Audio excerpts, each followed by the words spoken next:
എല്ലാ football പ്രേമികൾക്കും CK ടോക്സിന്റെ മറ്റൊരു football ടോക്കിലേക്ക് ഒരിക്കൽ കൂടി സ്വാഗതം. നമുക്കറിയാം, ഇന്ത്യൻ സൂപ്പർ ലീഗിൽ കേരള ബ്ലാസ്റ്റേഴ്സ് FC എന്ന ക്ലബിന് ഈ ഒരു അവസാനത്തെ ആഴ്ചകളെല്ലാം തന്നെ അത്ര നല്ലതൊന്നുമല്ലായിരുന്നു എന്നത്.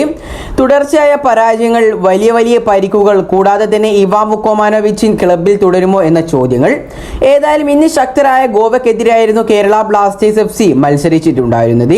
ഈ ഒരു മത്സരത്തിന് ഇറങ്ങുമ്പോൾ തന്നെ ചെറിയ രീതിയിലുള്ള സമ്മർദ്ദമൊന്നുമല്ലായിരുന്നു ബ്ലാസ്റ്റേഴ്സിനെ നേരിട്ടിട്ടുണ്ടായിരുന്നത്. കളി തുടങ്ങി 17 മിനിറ്റിനകം തന്നെ 2 ഗോളിനായിരുന്നു കേരള ബ്ലാസ്റ്റേഴ്സ് FC പിറകിലായിട്ടുണ്ടായിരുന്നത്.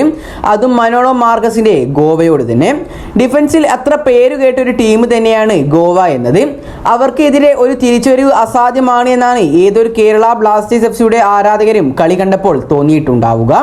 മാത്രമല്ല, കേരള ബ്ലാസ്റ്റേഴ്സിന്റെ ISL ചരിത്രം എടുത്താൽ ഇതുവരെ ബ്ലാസ്റ്റേഴ്സ് ആദ്യ പകുതിയിൽ 2 ഗോളിന് പിറകിൽ പോയ ശേഷം തിരിച്ച് ജയിച്ചിട്ടേ ഇല്ല. 37 തവണ 2 ഗോളിന് ബ്ലാസ്റ്റേഴ്സ് ആദ്യ പകുതിയിൽ പുറത്തേക്ക് പോയപ്പോൾ 32 തവണയും ഈ ഒരു മത്സരങ്ങളിലെല്ലാം തന്നെ ബ്ലാസ്റ്റേഴ്സ് പരാജയപ്പെടുകയായിരുന്നു ചെയ്തിട്ടുണ്ടായിരുന്നത്.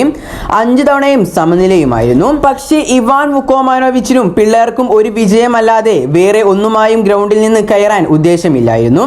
രണ്ടാം പകുതിയിൽ അവർ വളരെ പോസിറ്റീവായാണ് കളിച്ചിട്ടുണ്ടായിരുന്നത്. കലൂരിന്റെ ഗ്യാലറിയും ബ്ലാസ്റ്റേഴ്സിനോടൊപ്പം തന്നെ നിന്നിട്ടുണ്ടായിരുന്നു. ആദ്യം ഡെയ്സുകെ സക്കായിലൂടെയായിരുന്നു ബ്ലാസ്റ്റേഴ്സിന്റെ ഒരു ഫ്രീ കിക്ക് ഗോൾ വന്നിട്ടുണ്ടായിരുന്നത്. പ്രതീക്ഷ വന്ന നിമിഷമായിരുന്നു അത്.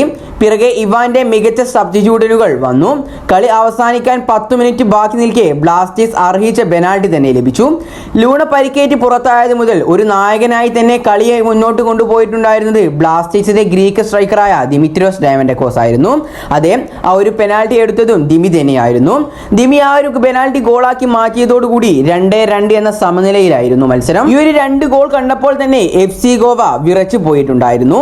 പിന്നെ കണ്ടത് കേരള ബ്ലാസ്റ്റേഴ്സ് കൊച്ചി ഞങ്ങളുടെ ഹോം ആണെന്ന് തെളിയിക്കുന്ന പ്രകടനം തന്നെയായിരുന്നു. അധികം വൈകാതെ തന്നെ ദിമിയുടെ വക 3ാം ഗോളും എത്തി. ശേഷം കേരള ബ്ലാസ്റ്റേഴ്സ് FC ഈ അടുത്ത് ലൂണക്ക് പകരക്കാരനായിക്കൊണ്ട് ലിത്വാനിയയിൽ നിന്നും ടീമിലേക്ക് എത്തിച്ചിട്ടുണ്ടായിരുന്ന ഫെഡോ സെർണിച്ചും ഗോൾ നേടി.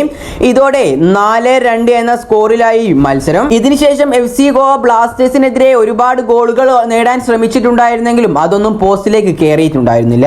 ഏതായാലും 4-2 എന്ന സ്കോറിൽ ബ്ലാസ്റ്റേഴ്സിന്റെയും FC ഗോവയുടെയും മത്സരം കലൂരിൽ അവസാനിച്ചപ്പോൾ കേരള ബ്ലാസ്റ്റേഴ്സ് FCയുടെ ആരാധകർ സന്തോഷത്തിന്റെയും ആവേശത്തിന്റെയും കൊടുമുടിയിൽ എത്തിയിട്ടുണ്ടായിരുന്നു. എങ്ങനെ മറക്കും ഈ ഒരു മത്സരം? ഏതായാലും ഇപ്പോൾ കളി കഴിഞ്ഞതിന് ശേഷം പത്രസമ്മേളനത്തിൽ ഇവാൻ വുക്കോമാനോവിച്ച് പറഞ്ഞ വാക്കുകളൊക്കെ പുറത്തേക്ക് വന്നിട്ടുണ്ട്. ഏതായാലും നമുക്ക് ആദ്യം തന്നെ ആശാൻ പറഞ്ഞ വാക്കുകളിലേക്കൊന്ന് കടക്കാം.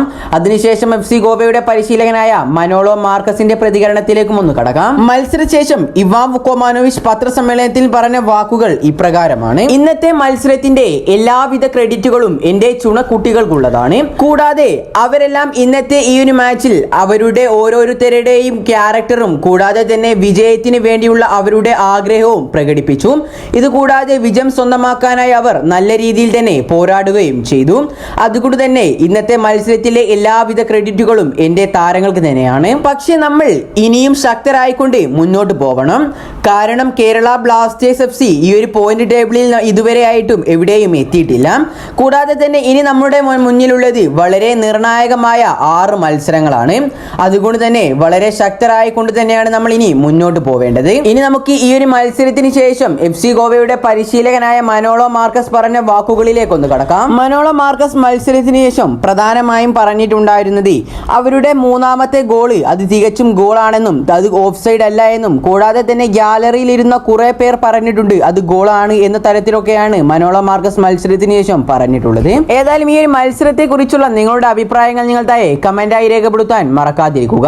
കൂടാതെ ഇന്നത്തെ ഈ ഒരു മത്സരത്തിൽ കേരള ബ്ലാസ്റ്റേഴ്സ് FCയുടെ സ്ക്വാഡിൽ ഏറ്റവും മികച്ച രീതിയിൽ പ്രകടനം കാഴ്ചവെച്ചത് ആരാണെന്നും നിങ്ങളൊന്ന് കമന്റായി രേഖപ്പെടുത്താൻ മറക്കാതിരിക്കുക. കേരള ബ്ലാസ്റ്റേഴ്സ് FCയെ കുറിച്ചുള്ള കൂടുതൽ വാർത്തകൾക്കും വിശേഷങ്ങൾക്കും വേണ്ടി ഇപ്പോൾ തന്നെ എല്ലാവരും ഈ ചാനൽ ഒന്ന് സബ്സ്ക്രൈബ് ചെയ്ത് സപ്പോർട്ട് ചെയ്യാൻ ശ്രമിക്കുക.